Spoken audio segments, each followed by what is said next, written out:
صلی علی رسولہ الکریم اما بعد اعوذ باللہ من الشیطان الرجیم بسم اللہ الرحمن الرحیم۔ حاضرین و سامعین، اس وقت ہمارے ساتھ معروف دینی اسکالر مولانا محمد اسحاق صاحب تشریف فرما ہیں۔ مولانا صاحب کی ویب سائٹ www.alkitab.com سے آپ ہر طرح کے سوالات مولانا تک پہنچا سکتے ہیں اور انشاءاللہ العزیز مولانا انشاءاللہ آپ کو ان سوالات کے جواب ضرور دیں گے۔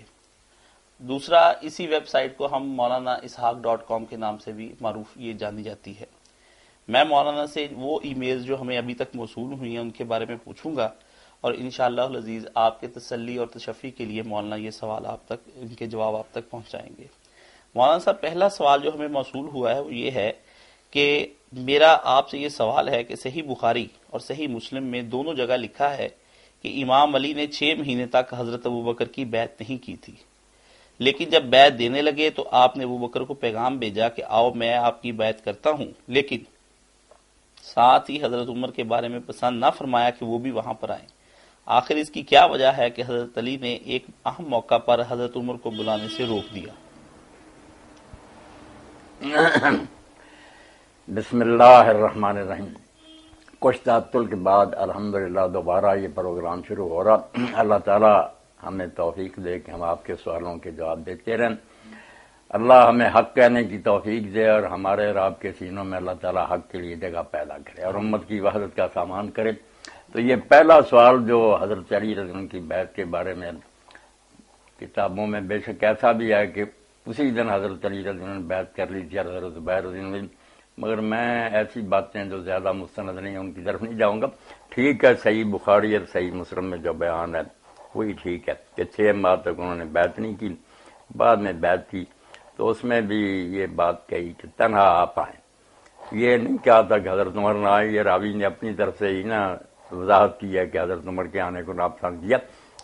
ان کے الفاظ میں صرف یہی تھا کہ آپ تنہا آئیں۔ یہ جو نا راوی عقیل وغیرہ ان کا اپنا اضافہ ہے کہ کراہیت حضرت عمر، حضرت عمر کے آنے کو ناپسند کیا۔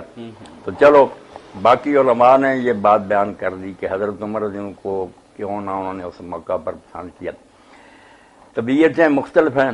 حضرت ابو بکر کی طبیعت رسول اللہ صلی اللہ علیہ وسلم کے اپنے فرمان کے مطابق ابراہیم علیہ السلام کی طرح کی نرم، حضرت عمر رضی اللہ تعالیٰ نوح علیہ السلام کی طرح سے ان کی طبیعت میں صلابت اور سختی تھی۔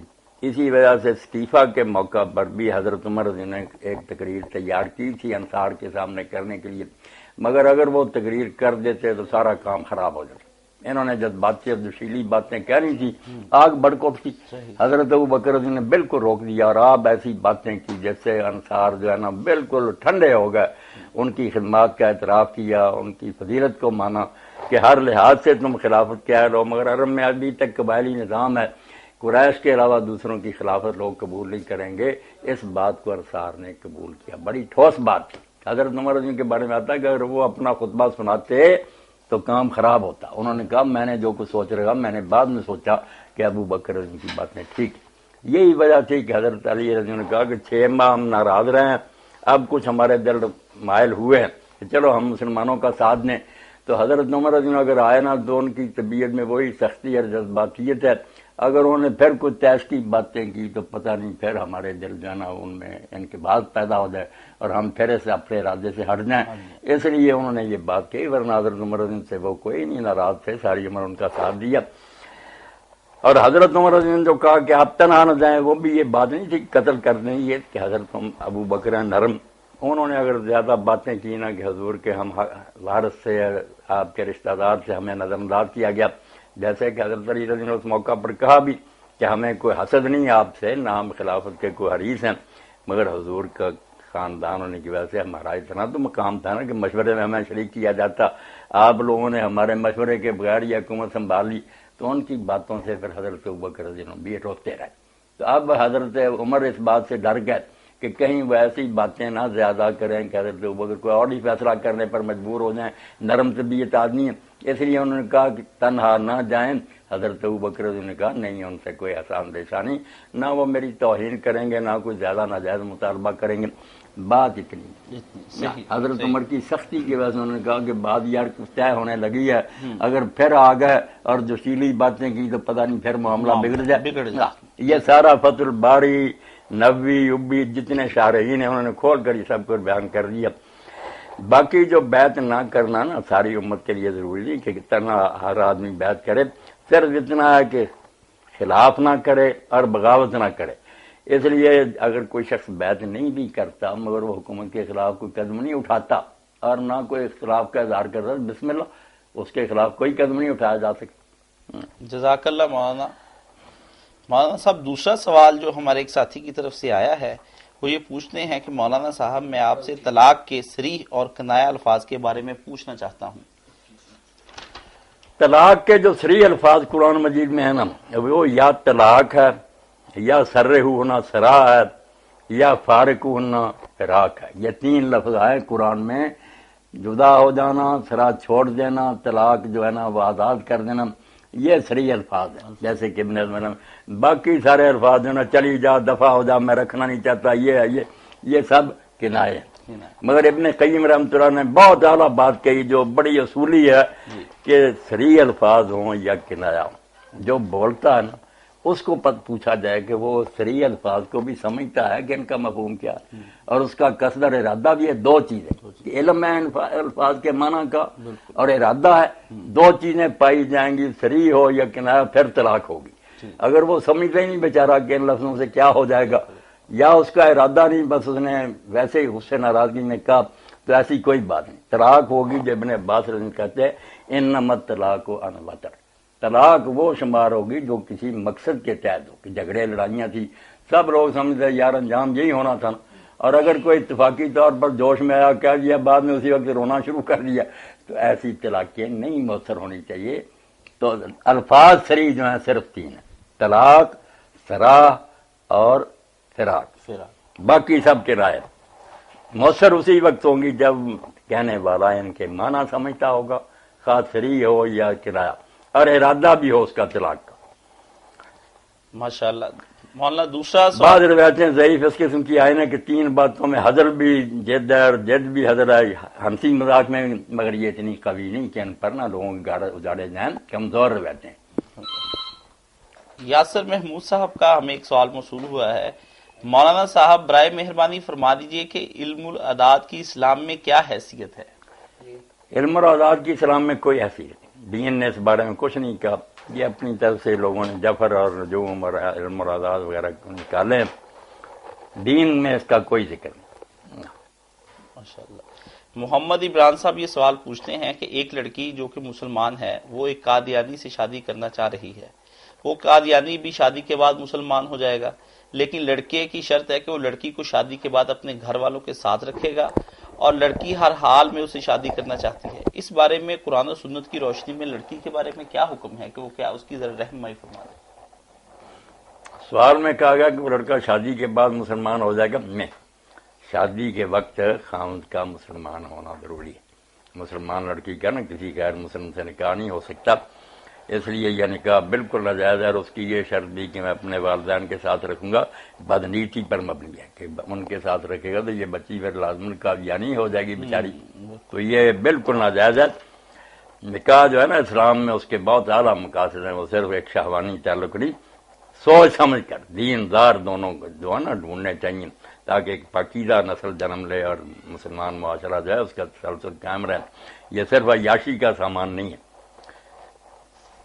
مولانا صاحب ام عبداللہ کا یہ ہمیں سوال موصول ہوا ہے کہ میرا سوال یہ ہے کہ اگر ایک خاوند دوسری شادی کر لے اور پہلی بیوی کو نہ تو کوئی خرچہ دے اور نہ کوئی رابطہ رکھے، جبکہ ایک بچہ بھی ہو جس کو اس نے دیکھا بھی نہ ہو، بیوی کام کر کے اپنا گزارا خود چلاتی ہے، خاوند 5 سال کے بعد آتا ہے اور معافی مانگ کر بیوی کے ساتھ رہنا چاہتا ہے، تو کیا ان کا نکاح ابھی باقی ہے یا دوبارہ نکاح کرنا ہوگا؟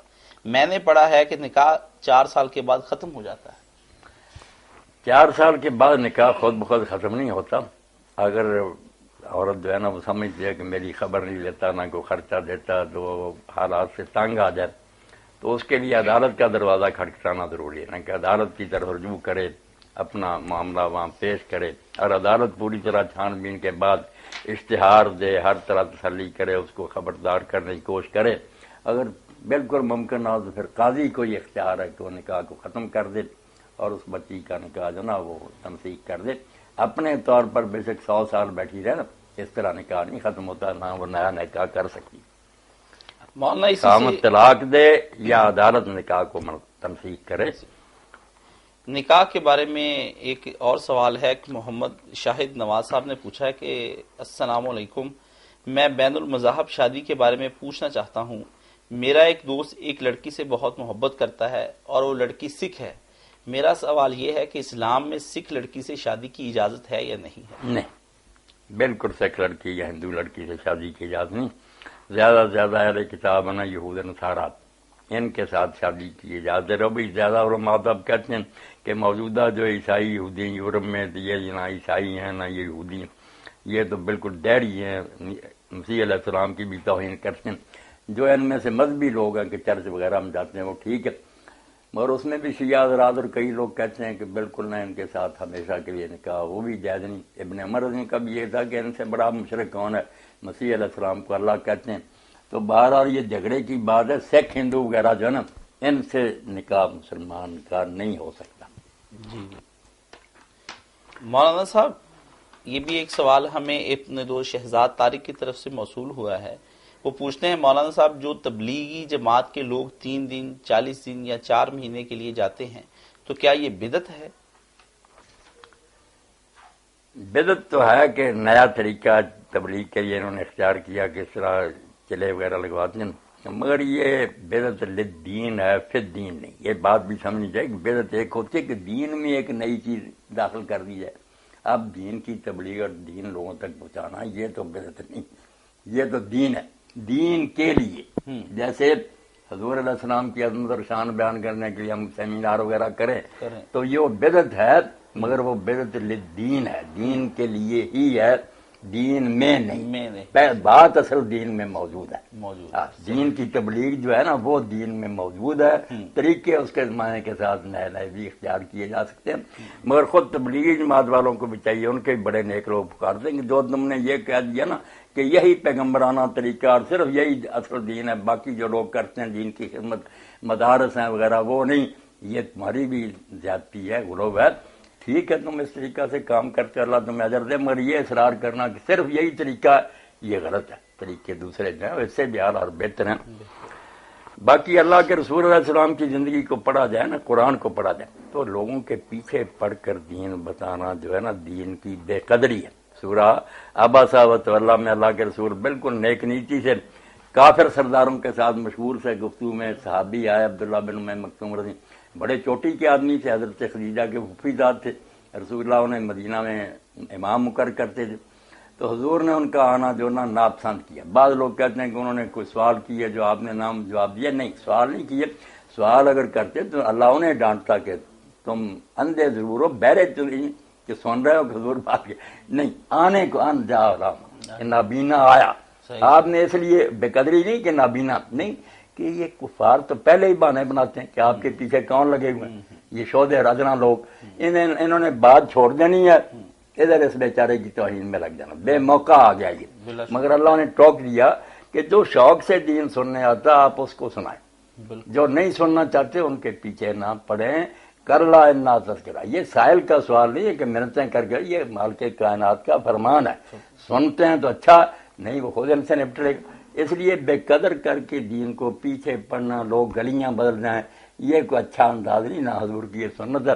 اور یہ بھی ہمارے تبلیغی بھائی کہہ دیتے ہیں کہ حجۃ الوداع میں آپ نے اعلان فرمایا تھا جس صحابی کا جدھر منہ تھا ادھر کوئی چلا گیا، اپنے وطن کو نہ لوٹا، یہ بھی بناوٹی بات ہے، کوئی بات نہیں کیا سارے اپنے اپنے گھروں کا تبلیغ کرنے والے اصحاب الصفہ مخصوص لوگ۔ اللہ دین اور فی الدین، یہ یاد رکھنا۔ ماشاءاللہ ماشاءاللہ، قیمتی نکتہ ہے جناب۔ حسن محفوظ صاحب پوچھتے ہیں مولانا صاحب، علامہ اقبال کا تصور خودی کیا ہے؟ مختصراً اس کے بارے میں ہمیں بتا دیں۔ خود ہی ایک تو جو صوفیاء اور شاعروں کے ہاں تھی پہلے غرور اور تکبر، اس کو تو سارے لوگ جانتے ہیں کہ تکبر رائی برابر بھی جنت آدمی داخل نہیں ہوگا، یہ تو اسلام میں نہیں۔ ایک خود ہی ہے اپنی پہچان، کیا آدمی اپنے آپ کے بارے میں پوری طرح جانے کہ اس دنیا میں میری حیثیت کیا ہے، میں کیا بن کر رہوں۔ کچھ لوگ ہیں جو اپنے آپ کو سمجھتے ہیں مطلع قرآن ہے، کوئی ہم پر حاکم نہیں، جانور ہیں کھائیں پیے مر گئے، ان کا تصور یہ۔ اسلام کا تصور خودی جو ہے کہ آدمی اپنے آپ کی پہچان حاصل کرے، معرفت نفس۔ اس میں 4 باتیں ہیں بیٹا۔ سب سے پہلے تو اپنا فقیر ہونا پہچانے کہ میں نہیں تھا، میرے پلے کچھ نہیں تھا، اب بھی جو کوئی ملا ہے یہ میرا اپنا نہیں۔ کتنے ہیں جن چیزوں سے محروم ان کو خدا نے نہیں دیا، اگر لوگوں کا اپنا ہی ہوتا سارے نہ حاصل کر رہے تھے۔ فقر، انتم الفقراء، فقیر۔ دوسرا امین، کہ جو کچھ ہے پھر جب ہمارا نہیں تو کیا ہے، پھر امانت ہے۔ اس امانت کو اگر اللہ تعالیٰ کو خوش کرنے کے لیے استعمال کریں تو اب عبادت، اگر خلق خدا کی بہتری کے لیے استعمال کریں، خدمت خلق کے لیے، تو وہ خلافت اور احسان۔ 4 مقام ہیں جو انسان کے ہیں کہ یہ فقیر ہے اللہ کا، اس کا امانت دار ہے، اس کا بندہ ہے، اور خلق خدا پر اس کا خلیفہ اور نائب ہے، ان کی خدمت پر یہ مامور ہے۔ یہ 4 چیزیں اپنے بارے میں جو اللہ وجل بصیرت سمجھ لیتا ہے اور ان پر ساری زندگی قائم رہتا ہے، وہ اپنی خود ہی پہچان لیا۔ اس نے اپنے آپ کو پہچان لیا کہ میں کیا ہوں اور کیوں اس دنیا میں آیا۔ جزاک اللہ۔ فقر، امانت، عبادت اور خلافت۔ مولانا یہ ایک صاحب ہیں، انہوں نے اپنے کچھ پرسنل سوال پوچھے ہیں اپنی ازدواجی زندگی کے بارے میں۔ فیضان ہمایوں صاحب وہ پوچھتے ہیں، مولانا صاحب ایک آدمی اپنی مباشرت کو اچھا کرنے کے لیے کیا ادویات استعمال کر سکتا ہے؟ کوئی حل نہیں۔ اپنی جو ہے نا بیوی اور خاوند کا تعلق، اس کو بہتر بنانے کے جو طریقہ بھی وہ اختیار کرے، ادویات وغیرہ، وہ اچھا، حرام کی طرف رخ نہ کرے۔ بس اپنی بیوی کے علاوہ کسی کو نہ دیکھے، نہ ادھر دھیان کرے، اپنے گھر کو پرسکون بنانے کے لیے جو بھی کرے وہ نیکی عبادت۔ اللہ کے رسول نے فرمایا کہ اپنی بیوی کے پاس جانا بھی صدقہ، حرام کو چھوڑ کر حلال کی طرف رخ کرنا عبادت ہی ہے، جیسے نماز روزہ۔ اور اسی کے ساتھ متعلقہ صاحب کا یہ بھی سوال ہے کہ کیا ایک شادی شدہ آدمی اپنے لیے کنڈوم استعمال کر سکتا ہے؟ یہ کنڈوم وغیرہ وہی باتیں نا جو ازل کی تھیں کہ لوگ مباشرت کرتے تھے، پانی باہر گرا دیتے تھے، تو بعض روایتوں میں آ کہ آپ نے اس کی اجازت بھی دی، مگر آخری فیصلہ جو تھا نا وہ المعوذۃ الصغریٰ ہی تھا کہ یہ بھی زندہ درگور کرنے کی ایک شکل ہے۔ بچے جیسے پیدا ہوتے مار دیتے نہیں، ایسی ہے۔ اس سے بہتر یہ ہے کہ آدمی اپنے آپ پر کنٹرول کرے۔ اگر وہ سمجھتا ہے کہ ابھی زیادہ اولاد چھوٹی ہے، ان کو پرورش پانا چاہیے، تو صبر کرے، اس سے صحت بھی انشاءاللہ قائم رہے گی، زندگی خوشی سے گزرے گی۔ اور اگر اس میں پاگل ہو جائے گا تو خود بھی تباہ ہوگا، آنکھوں کا نور جائے گا، ٹانگیں کانپے گی، دل دھڑکے گا۔ یہ کثرت جماع موت کی دعوت ہے، اس سے بچنا انتہائی ضروری ہے۔ قرآن میں جہاں بھی اس کی اجازت ملی نا، آپ سورہ بقرہ دیکھیں حیض کے باوجود، وہاں یہی ہے کہ اس وقت جاؤ جب تم اولاد کی خواہش رکھتے ہو۔ مگر کام یہ مشکل ہے، ہم عیاش لوگ اس پر رہتے نہیں۔ اللہ یہی کہتا ہے وابتغوا ما، کہ یہ کھیل نہیں، کھیتی میں اس وقت جاؤ جب تمہارا ارادہ کاشت کرنے کا، وابتغوا ما کتب اللہ لکم وقدموا انفسکم۔ اس لیے یہ کنڈوم وغیرہ نا سب مقصد الہی کے خلاف تھی۔ ماشاءاللہ۔ ضبط نفس سے کام لینا چاہیے۔ مولانا صاحب ایک صاحب کہتے ہیں کہ کیا ایک آدمی اپنے جسم کو خوبصورت بنانے کے لیے اور مضبوط بنانے کے لیے باڈی بلڈنگ کر سکتا ہے؟ کر سکتا۔ اللہ کے رسول علیہ السلام نے جو فرمایا کہ قوی مومن اللہ کو ضعیف مومن سے زیادہ پیارا ہے، اس طرح جتنا مضبوط اور طاقتور ہو ورزشیں کرے، دوڑ لگائے اور اپنے آپ کو طاقتور بنائے، بہت اچھا۔ دین میں یہ سارے کام وہ عبادت سمجھ کر کرے، سیر کرے، دوڑے اور ساری ورزشیں کرے، جسم کو مضبوط بنائے، اور نیت یہی ہو کہ دین کی خدمت کے لیے اور جہاد کے لیے یا عبادات کے لیے اللہ تعالیٰ مجھے طاقت دے تو میں زیادہ آسانی سے وہ کام کر سکوں گا۔ پھر انشاءاللہ ایک ایک لقمہ جو آپ کھائیں گے نا، یا جو ایسی چیزیں کریں گے جسم کو مضبوط، وہ عبادت شمار ہوگی، اجر ملے گا اسے۔ مولانا صاحب کیا ہم گھر گروی پر لے سکتے ہیں؟ یہ ایک صاحب کا یہاں پر انہوں نے یہ سوال کو وضاحت نہیں کی۔ نہیں وضاحت نہیں کی، یہ جو ہے نا کہ کسی کو قرض دینا اور پھر اس کا مکان گروی رکھ لینا اور اس میں رہتے رہنا یا اس کا کرایہ کھاتے رہنا، یہ سود ہی ہے نا، حرام ہے۔ گروی صرف یہ کہ آپ اگر کسی چیز کو اپنے پاس کسی کی رکھ لیتے ہیں ذرائع ضمانت کے طور پر تو استعمال نہیں کر سکتے، فائدہ نہیں اٹھا سکتے سے نا، ٹھیک ہے نا، گروی لیتے ہیں۔ ہاں جی مولانا، اس میں یہ ہے کہ گروی لیتے ہیں کیا؟ جی ان کا یہ ہے کہ بینک سے ہم کیا اس طریقے سے یہ لون لے کر گھر بنا لیں، جیسے کہ بینکوں کے اندر عمومی طور پر وہ ہاؤسنگ اسکیم کے لیے نکالتے ہیں، اس میں پھر وہ لون دیتے ہیں لوگوں کو اور بعد میں اس پہ انٹرسٹ بھی لیتے ہیں اس لون پر، تو کیا یہ جائز ہے اسلام میں کہ نہیں، بینکوں کو بس انٹرسٹ سود کھانا کھلانا سب حرام ہے، اس لیے کوئی آدمی بالکل لاچار نہ ہو تو اس سے بچنا ہی چاہیے، اس کے قریب نہیں جانا چاہیے، لعنت چاہیے اس پر، آخر بار مکر پر کھانے کھلانے والے دونوں ملعون ہیں۔ السلام علیکم مولانا صاحب، اللہ تعالیٰ آپ کو لمبی عمر عطا فرمائے۔ کیا صحیح حدیث کی روشنی میں اس چیز کی اجازت ہے کہ کوئی نفل نماز بلا کسی عذر کے بیٹھ کر پڑھے؟ میں نے بہت سارے لوگوں کو مغرب کی نماز کے بعد 2 نفل بیٹھ کر پڑھتے ہوئے دیکھا۔ جب میں نے ان سے پوچھا کہ آپ نفل نماز بغیر کسی عذر کے بیٹھ کر کیوں پڑھتے ہیں تو وہ جواب دیتے ہیں کہ مغرب کی نماز کے بعد 2 نفل بیٹھ کر پڑھنا سنت ہے۔ مولانا صاحب یہ فرمائیے کیا یہ درست ہے؟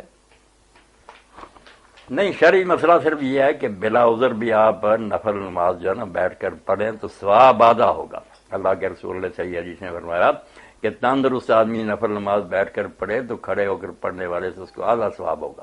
اب کسی نے دیکھا کہ نبی علیہ السلام بیٹھ کر پڑھ رہے تھے تو اس کے ذہن میں سوال پیدا اور اس نے بعد میں عرض بھی کیا کہ اللہ کے رسول آپ بیٹھ کر پڑھیں، تو آپ نے فرمایا میرا معاملہ تمہارے جیسا نہیں، میں بیٹھ کر پڑھوں یا کھڑے میرا ثواب برابر ہی برابر ہے، تمہارے لیے یہ قانون ہے کہ تندرست ہو تو بیٹھ کر پڑھو گے نفل آدھا ثواب ملے گا، ہے جائز۔ مگر یہ جو ہے نا کہ مغرب کے بعد اور عشاء کے بعد اور اسی طرح ظہر کے بعد 2 رکعتیں لوگ نفل کی پڑھتے ہیں مگر وہ بیٹھ کر پڑھتے ہیں، اس پر شیخ عبداللہ محدث دہلوی رحمۃ اللہ علیہ نے بھی مدارج النبوت میں تعجب کا اظہار کیا کہ ہمارے اس ملک ہند میں پتہ نہیں لوگوں نے کہاں سے لے لیا، نفل تو یہ آئے، حضور نے ظہر کے بعد 4 رکعتیں بھی پڑھی ہیں، 2 زیادہ پڑھی ہیں، 4 بھی پڑھی ہیں، اسی طرح جو ہے نا مغرب کے بعد بھی پڑھی ہیں، عشاء کے بعد بھی 2 اور پھر 2، مگر بیٹھ کر نہیں پڑھی۔ یہ جو کہا نا کہ یہ سنت ہے بیٹھ کر، بالکل غلط ہے۔ صرف 2 رکعتیں جو ہے نا وطر کے بعد، جب آپ وطر پڑھتے تھے تہجد کے وقت، اس کے بعد 2 رکعتیں آپ بیٹھ کر پڑھتے تھے، چوگوشا، وہ بھی اتحیات کی طرح نہیں بیٹھتے، چوکڑی مار کر بیٹھتے تھے، وہ آپ نے بیٹھ کر پڑھے، وہ کھڑے ہو کر کبھی نہیں پڑھے۔ باقی جتنے نفل ہیں نمازوں کے ساتھ کھڑے ہو کر یہ آپ نے پڑھے ہیں۔ یہ جو کہتے ہیں نا مغرب کے بعد بیٹھ کر سنت ہے، غلط بات ہے، کوئی سنت نہیں، کھڑے ہو کر ہی پڑھنا چاہیے، ورنہ ہو جائیں گے ثواب آدھا ہوگا۔ عبداللہ الصارف پوچھتے ہیں کہ مولانا صاحب میں مروان بن الحکم کے متعلق پوچھنا چاہتا ہوں کہ وہ حدیث کے قابل اعتماد راوی ہیں، امام بخاری رحمۃ اللہ علیہ نے ان کی حدیث کیوں لی؟ کیا امام بخاری نے کوئی فتویٰ بھی مروان بن الحکم کے لیے کوئی فتویٰ بھی لگایا ہے یا نہیں؟ کوئی فتویٰ بھی مروان بن حکم کا لیا؟ نہیں، فتویٰ تو کوئی نہیں لیا، نہ ہو اس قابل ہی تھا۔ باقی جو ہے نا کہ روایت انہوں نے صرف ایک ہی لیا جو صلح حدیبیہ کی ہے، وہ بھی ان سے اکیلے نہیں، مروان بن حکم بھی اور ساتھ نصر بن مخرمہ بھی، اسی لیے ملا دیا کہ یہ تنہا اس لائق نہیں کہ اس پر اعتماد کیا جائے۔ باقی جو اس کی مذمت ہے، برائی ہے، وہ تو کتابیں بھری ہوئی کہ جو اس نے حرکتیں کی ہیں وہ کوئی چھپی ہوئی۔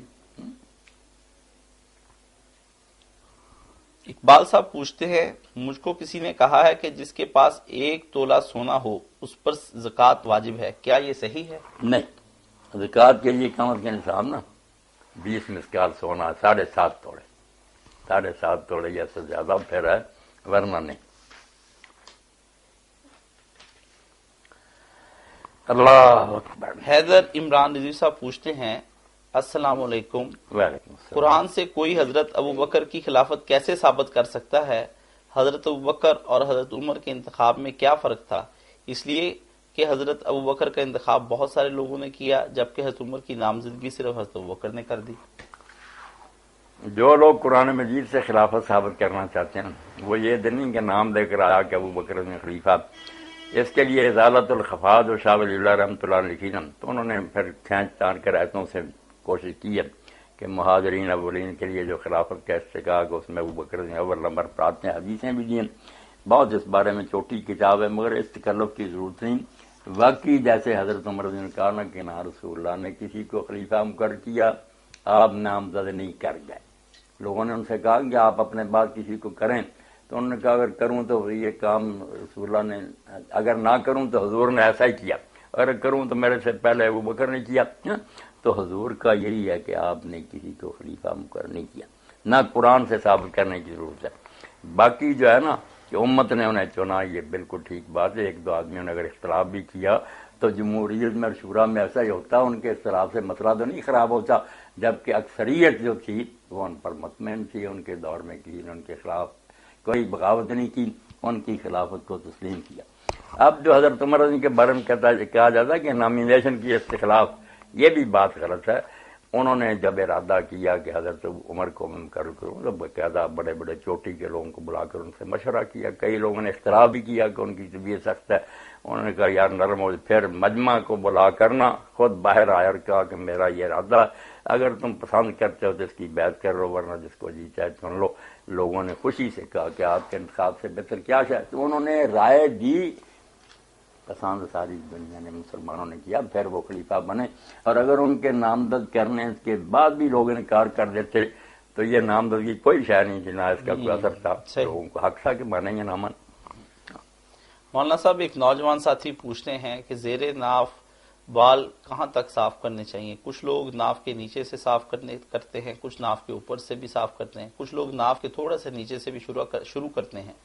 برائے مہربانی میں کنفیوژن کا شکار ہو گیا ہوں، اس کے بارے میں نہیں، آپ کنفیوژن کا شکار نہ، یہ ساری باتیں نا اللہ تعالیٰ اور اس کے رسول نے عقل عام پر رکھی ہے، کامن سینس کی بات ہے کہ جو بال صاف کرنے والے ناف سے اوپر وغیرہ یہ جسم سارے سے، یہ تو ٹھیک بات نہیں۔ جو یہ شروع کر دے نا یہ مونڈ لیں، پھر بہت آتے ہیں بال، ریش کی طرح آدمی ہو جاتا، مصیبت میں پھنستا۔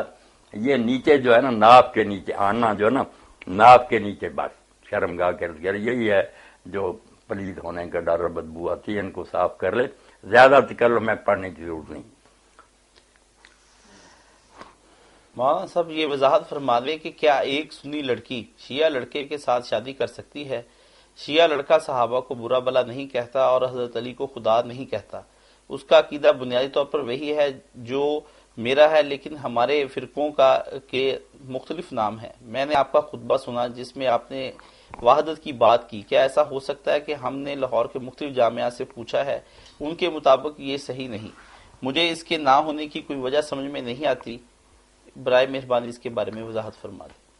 آپ نے جو پوچھا نا کہ شیعہ اور سنی لڑکی کا نکاح، لڑکی سنی یا لڑکا شیعہ، میں نے خود اپنے ہاتھ سے لوگوں کے نکاح کیے، شیعہ بچوں کے ساتھ سنی لڑکیوں، بالکل جائز ہے، کوئی وجہ نہیں، شروع سے مسلمان کرتے آتے ہیں، یہ نکاح درست ہے۔ باقی جو ہے نا کہ وہ حضرت علی کو خدا نہیں کرتا یا ایسے کفری عقیدے نہیں رکھتا، یہ تو ہونا ہی چاہیے، ورنہ پھر وہ مسلمان ہی نہیں رہے گا۔ جو اتحاد کی بات کی میں نے، وہ ممکن ہے جو جامعات کہتے ہیں نا، وہ بھی ٹھیک ہے کہ اگر یہ مانا لیا جائے نا کہ وحدت کا، کہ لوگ سارے اپنے خیالات چھوڑ کر ایک خیال پر آ جائیں، تو یہ بات تو کبھی ہو نہیں سکتی۔ اللہ تعالیٰ نے ذہن مختلف بنائے ہیں، سوچ جو ہے نا الگ الگ ہے، معلومات بھی لوگوں کے پاس علیحدہ علیحدہ ہے، اس لیے رائے کا اختلاف تو ہوگا۔ اتحاد کے لیے صرف یہ ہے ضروری کہ لوگ اپنی رائے پر قائم رہتے ہوئے دوسروں کے لیے بھی گنجائش نکالیں کہ یہ بھی مسلمان ہیں، انہیں بھی اللہ رسول سے جو ملا یہ اس کو صحیح سمجھتے ہیں، جن روایتوں پر انہیں اثار کرتے ہیں یہ اس کے مقابلے میں دوسری روایتوں کو ترجیح دیتے ہیں، مانتے سب اللہ رسول کی ہیں، بھائی ہمارے بالکل اتحاد ہے، جنازے پڑھیں، نمازیں ایک دوسرے کے ساتھ پڑھیں، رشتے ناطے کریں۔ 10 ہی میرا خیال کافی، 10 صفحے ہو گئے۔ ٹھیک ہے، جزاکم اللہ احسن الجزا، بہت شکریہ۔ انشاءاللہ یہ پروگرام جاری رہے گا اور ہم اپنے ساتھیوں کے سوالوں کے منتظر رہیں گے، مگر اس بارے میں یہ باتیں سن لیں کہ یہ شیعہ سنی اور دوسری باتیں نا 14 سال سے شروع ہیں، اگر اسی میں ہم الجھے رہنا کہ فلاں خلافتی تو کیا بنے گا؟ ہم سب کو چاہیے کہ اپنا جو ہے نا حال اس وقت ہے اس کو دیکھیں اور سارے مل کر نہ کفار کے مقابلہ میں تنِ واحدہ بنے اور اسلام کی حفاظت کے لیے نا دیوار بنانا مخصوص، ورنہ ہم جھگڑوں میں پڑے رہیں گے تو کفار کا کام ہی آسان ہوگا نا، ان کے لیے نرم چارہ بن جائیں گے، ہم کو کھا جائیں گے۔ تو اللہ کے لیے سوال کچھ ایسے ہی کریں، چلو کچھ ضرورت کے بھی تھے زندگی میں جو درکار ہیں باتیں پوچھیں۔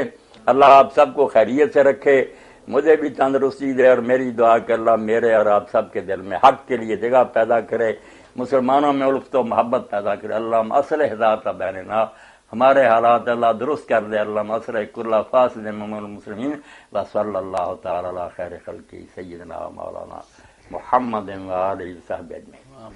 جزاک اللہ۔